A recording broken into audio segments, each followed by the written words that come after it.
This week on Weekly News Recap. Kuna watu genuinely wanataka mabadiliko.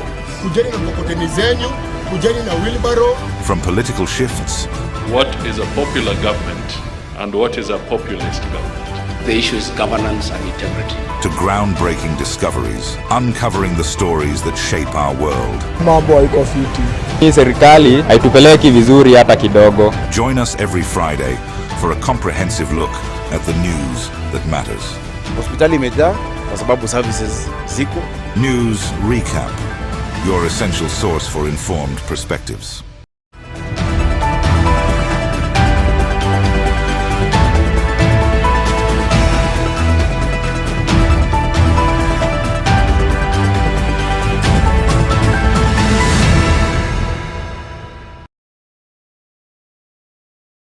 Welcome to TAS TV News Update, today being 24th September 2025. Here we bring you news from the biggest national headlines to the latest global happenings. We've got you covered. Stay with us as we break down today's major stories, connect with our reporters, and keep you informed on what's trending now. I'm Naomi Mutemi.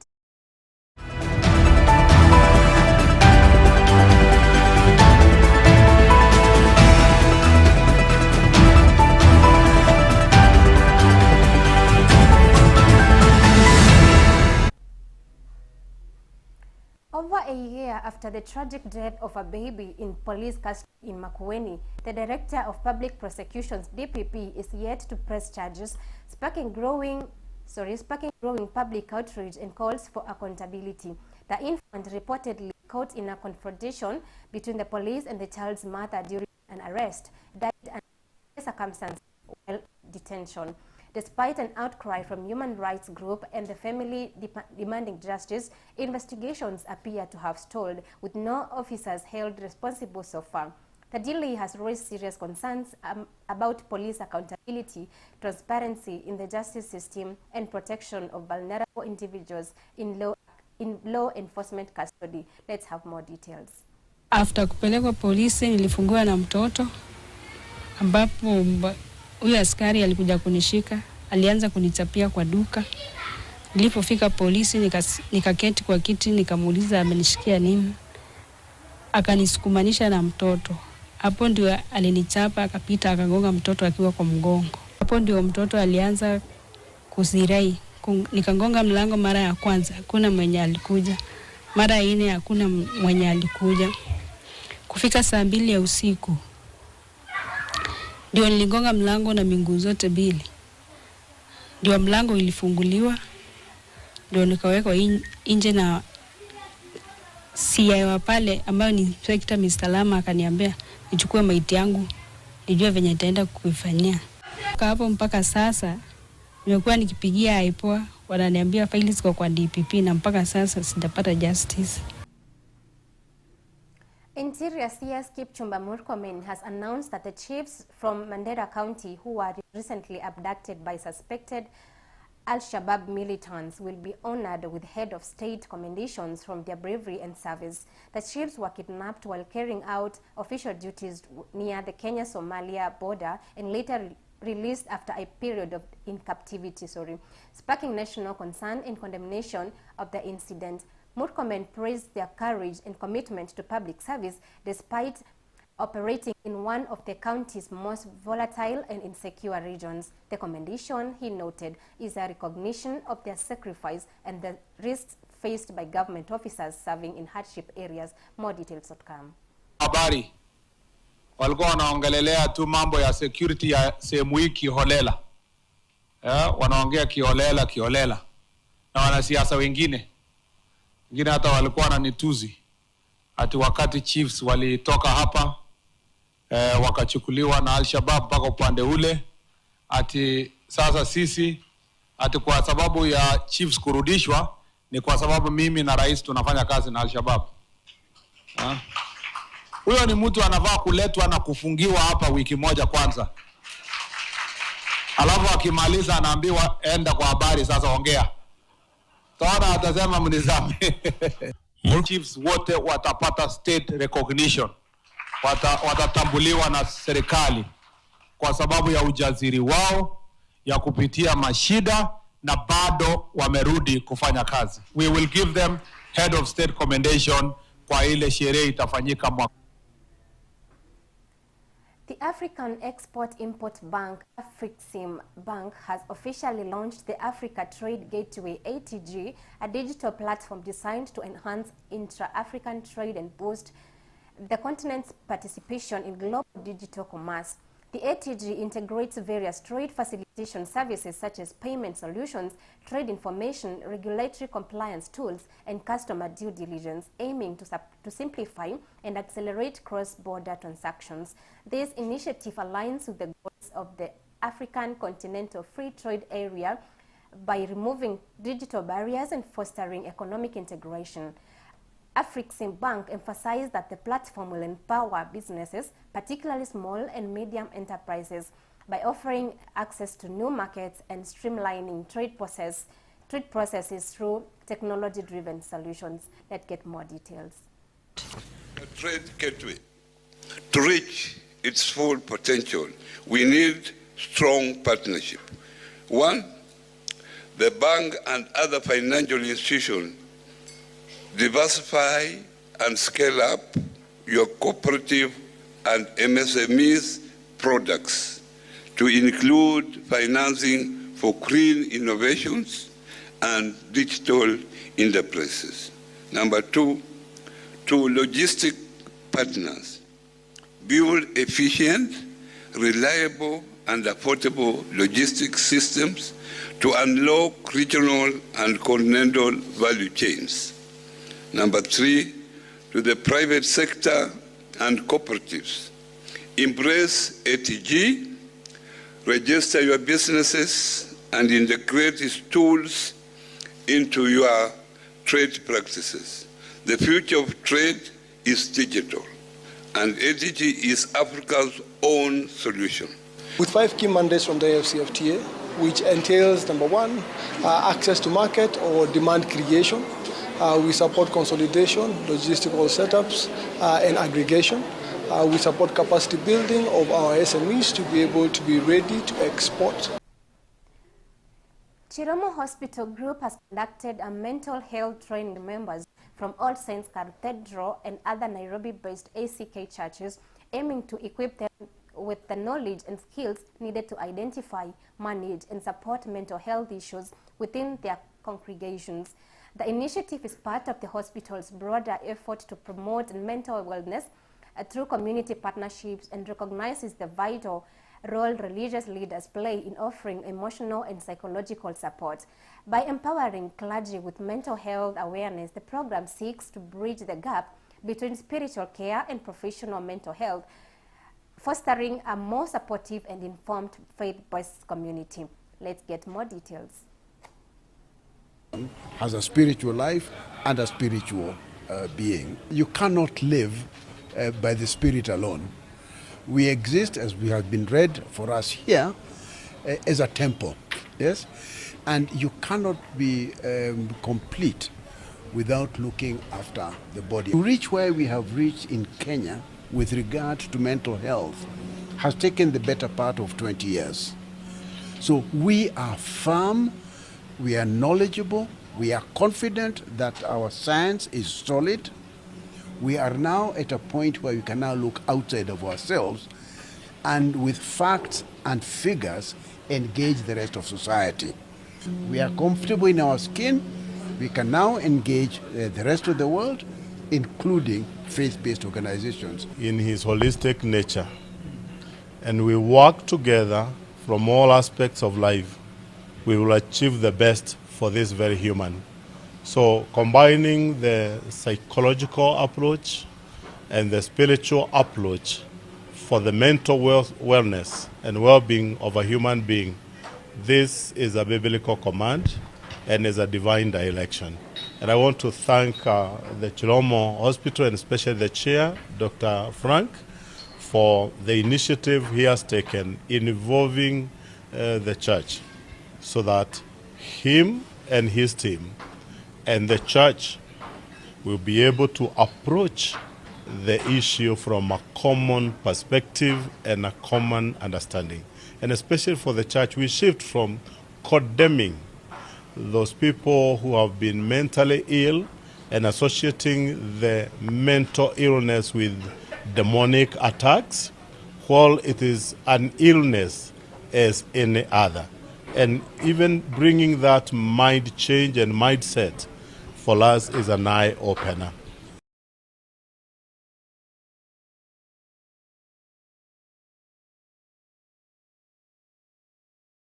A major police and military operation has restored calm, with families returning home, schools reopening, and authorities urging vigilance to sustain peace. Loisia Konya with more details. When the Kenya Kwanza administration took office in 2022, banditry stood out as one of the country's most pressing security challenges. Armed groups wielding illegal firearms unleashed a wave of terror across at least 7 counties. They stole livestock, carried out deadly attacks, and forced thousands of families to abandon their homes in fear, leaving a trail of devastating and insecurity. Tumepata kuona amani kwa sababu hata mandugu zetu, majirani zetu ambao tulikuwa tumepigana na wao, kwa sasa tunashirikiana na wao kwa kila jambo, kwa sababu sisi tulirudi kama hatuna ng'ombe na hatuna mbuzi. Wao sasa wenyewe ndio wanakuja kutuletea maziwa. 3 years on, the tide appeared to have turned. A multi-agent security operation, code-named Operation Maliza Uhalifu, has significantly weakened the bandit menace. Security forces mounted sustained crackdowns in hotspot regions, cornering armed groups and dismantling their hideouts. The once frequent exchange of fire guns has fallen silent, with many bandits now surrendering their weapons and abandoning their criminal networks. The thing was done in a very good way, that there was no human rights abuses, and it was directly to those people who commit those atrocities. The calm is gradually transforming communities once gripped by violence. Families displaced by the attacks are returning home to reclaim their land and livelihoods. Livestock markets are reopening, schools are regaining pupils, and local leaders are urging residents to embrace peace. Chugama yangu najua ilitoka Uganda. Wewe jua jinsi gani ilifika huku, hela bora tu umepeana hela. Kwa mwenye anajua. Unatafuta tu nani anaweza kuwa na kamwanya ya hii network. Kama tu vile nyinyi mnanunuanga magari. Nishaiba ng'ombe lakini wakarudisha mara mbili. Nikahajana nayo sijarudi tena, lakini mpango ilikuwa tu ya kurudi, lakini sasa imefika mahali hakuna namna tena utarudi huko. Authorities maintain the continued vigilance and community cooperation with the key to ensuring lasting stability in these regions. Now we have about over 20 guns that have been surrendered voluntarily. They're almost 30 actually in Marakwet and West Pokot and Baringo. This will be sustained for as long as it takes. Reporting for TAS TV, Thika, Kiambu County. My name is Liz. And now we take a short break. Stay with us. There's much more news, updates, and stories coming your way right after this.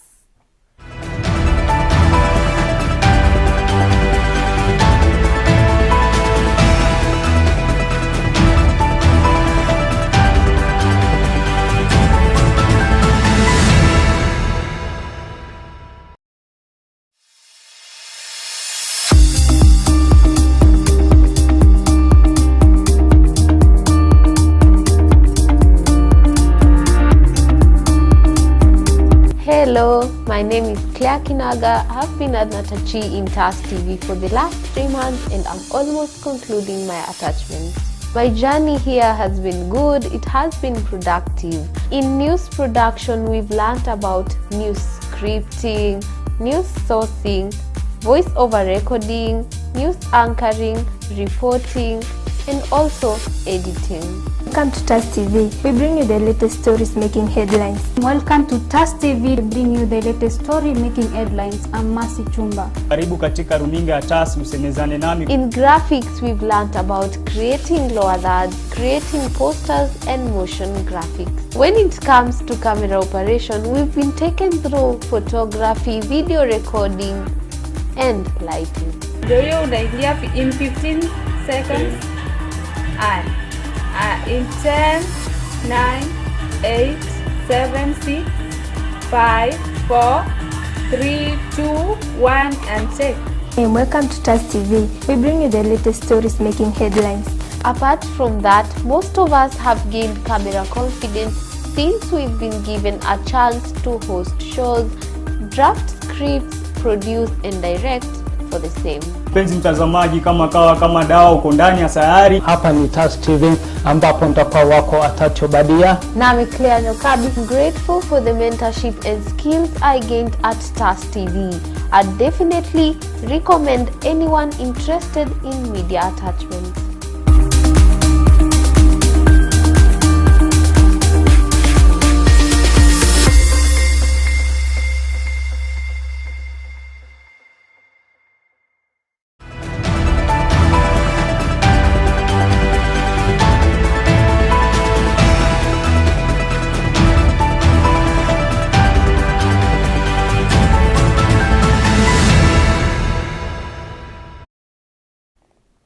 Welcome back and thank you for staying with us. Let's continue with the latest updates. Out of claims totaling 80 billion shillings submitted by health facilities across Kenya, SHA has rejected 10.7 billion Kenya shilling due to suspected fraud on invalidity. The authority has identified 1,118 health facilities under suspicion of fraudulent behavior. Of these, 85 have been found to be blatantly engaging in fraud. 151 more were flagged for submitting fraudulent claims or operating outside the licensed level or tier of care. SHA is handling over such cases to law enforcement, the Directorate of Criminal Investigations, where appropriate. The SHA law provides for both fines and criminal prosecution for fraudulent claims. Mwende Musembi with more information. Enrollment SHA says about 26 million Kenyans have been signed up. Among them, around 4 million are salaried contributors. About 890,000 are from the informal sector. Hence, about 4.8 million of these are active payers. Regarding concerns over privacy and use of data in investigating claims, Mwangi emphasized that SHA's work is in the line with law. Patient consent is obtained when people visit facilities and fill out claims forms. The data handling is also governed by SHA's Act and the Digital Health Act. SHA's collection being higher than what NHIF managed suggests strong uptake under the current system. It points to potential improvement in mobilizing funds for health. However, the large amount of rejected claims of about 10.7 billion Kenyan shillings and many facilities under suspicion highlight significant fraud risk and oversight issues. Proper auditing, verification, licensing and enforcement are becoming important. Ensuring the data protection and legal compliance is crucial, especially given how sensitive health data is and the role of the law enforcement in the investigation. Finally, scaling up contributions from the formal sector remains a challenge, since they make up a small share of active payers compared to the total population that has registered but are not yet contributing regularly. Enrollment SHA says about the Social Health Authority SHA has assured Kenyans of access to affordable and quality health care. Through its social health insurance program, citizens now receive treatment in hospitals from primary to referral levels. The initiative is designed to cut medical costs and guarantee every family the right to essential health services.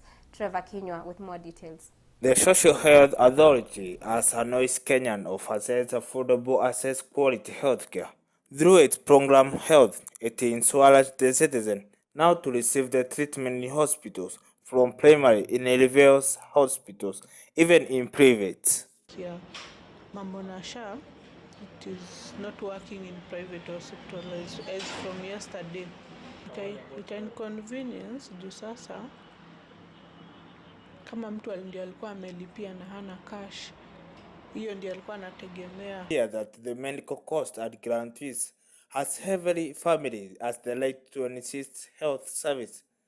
Kwa majina ni Patrick Joroge, niko area ya Thika ambaye ninafanya biashara kidogo kidogo, na katika hiyo hali ndio tunatafuta mambo ya chakula na nini na nini. Nimeona inatusaidia juu hata mimi bado nimekuwa nikitumia, na kwa sasa inatumika. Hata ile wametupea another advantage ya kulipa polepole pole. Kuna ile lipa mdogo mdogo, kwa hivyo si lazima ati uwe umefinyika. Ukiweka pesa kidogo bora wana deduct pale mwisho na utakuwa umeendelea na mambo ya afya, utakuwa kwa sawa. Kwa hivyo hakuna haja ya kusema ati haifanyi kazi. Mimi niko na uhakika inafanya. I'm reporting TAS TV. My name is Trevor Eric Kenywa. Learning in public universities across the country has ground to a halt. This follows a strike by lecturers and non-teaching staff who have found their tools over unpaid arrears. The Dons say the government still owes them 10.63 billion shilling from 2 collective bargaining agreements dating back from 2017 to 2025. According to the unions, despite repeated promises, the funds remain unsettled. The industrial action kicks off even after the government recently released 2.5 billion as part of the dues. But the lecturers insist the amount is only a fraction of what is owed. As a result, students in public universities remain stranded with no learning taking place until the standoff is resolved. Azan Mwenda with more information. Lecturers in public universities have officially downed their tools, protesting the government delaying in implementing collective bargaining agreements, the CBAs. The Dons, through the University Academic Staff Union, UASU, argue that the government has consistently failed to honor agreements dating back several years, leaving them burdened with stagnant salaries and unmet allowances despite the ever-rising cost of living. They maintain that the repeated promises have not translated into tangible action, forcing them to resort to industrial action as a last option. This government came into office on the promise that it will always negotiate, register, and implement CBS, never in arrears. Dutifully, the unions submitted their proposals at the beginning of the year. Since the beginning of the year, it has been crickets, silence from the government. The strike has disrupted learning in public universities nationwide, with thousands of students stranded as academic programs grid to halt. The lecturers have vowed not to return to class until the government provides a clear roadmap for the full implementation of CBAs. The industrial action comes at a critical time when universities are already grappling with financial constraints, raising fears of extended semesters, delayed graduations, and further instability in the academic calendar. We have been earning less than our colleagues all over the country because when our colleagues from other universities were being paid on diagonal scale, we were being paid on a deducted horizontal scale. We need our CBA arrears paid in total. For those two CBAs, 7.9 billion for the 2017-2021 CBA. 2.73 billion for the 2021-25 CBA. Analysts warn that the strike could have long-term consequences for higher education in Kenya. If unresolved quickly, it will risk lowering the overall quality of education, destabilizing the academic calendar, and pushing some students to seek alternatives abroad or even in private institutions. Beyond the immediate disruption, the standoff highlights a recurring pattern of industrial disputes in the education sector, emphasizing the urgent need for sustainable funding models and genuine dialogue between the government and academic staff unions. Reporting for TAS TV, Thika, Kiambu County, my name is Mwenda Kelvin.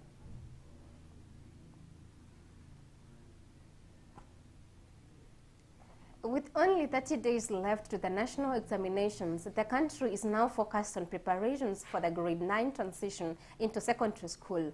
The Ministry of Education has announced that more than 1.2 million learners will be placed in over 9,500 secondary schools nationwide. This exercise could be hampered by a 3 billion shilling debt owed to publishers, funds needed to print the grade 9 textbooks catalogue. Let's get more details. With the countdown to the national examinations now at just 30 days, anticipation is rising among learners, parents and teachers.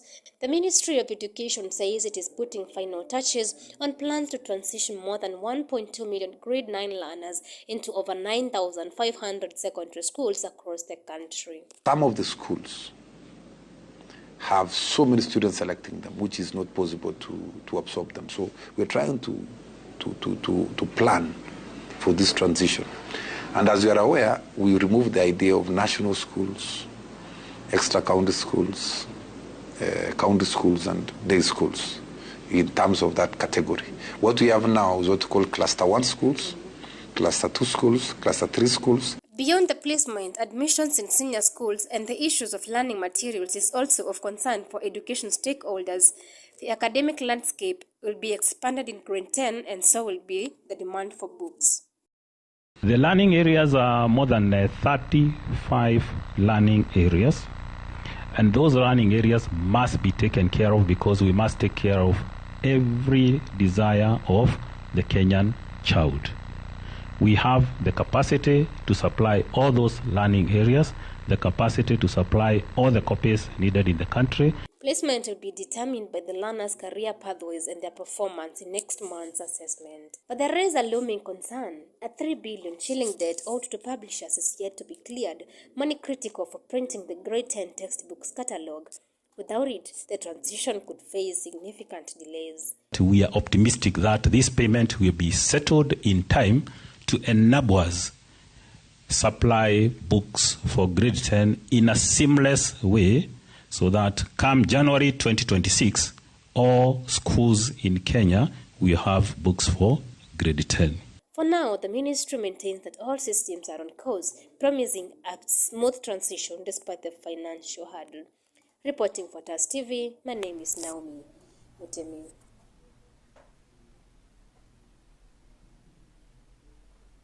Team Kenya has returned home to a hero's welcome after delivering a stellar performance at the 2025 World Athletics Championships in Tokyo. The team secured multiple medals across various track and field events, reinforcing Kenya's dominance in middle and long distance running. Standout athletes included both seasoned champions and rising stars who broke personal and national records while displaying remarkable discipline and sportsmanship. Their achievements not only brought pride to the nation, but also inspired the next generation of athletes. Government officials, fans, and sporting bodies have lauded the team's efforts, promising continued support for athletics development in the country. Let's get deep into this. If somebody beats me over the 1500, I will move to marathon. You'll see me next in 10:10. I will be at Atlas for the only women race in New York. 5,000, we go there without any pressure. Like Forfait told me, we go there, we do our best. If you win, we celebrate you. If I win, I celebrate you. So that's what our target. So we went there. As you know, we are going to sweep the medal. So last 100 meters, I felt like I still had some energy, and my colleagues were not around. So I decided to give it all out just to retain the title back home here. This is, I think, the moment of my life. Being a world champion is feeling nice. President promised them that any gold which they win, they will get their 3 million, the silver 2 million, and bronze 1 million. And we are ready to do that. And that brings us to the end of our bulletin. Thank you for watching and keeping company. I'm Naomi Mutemi. Until next time, stay safe and have a wonderful evening.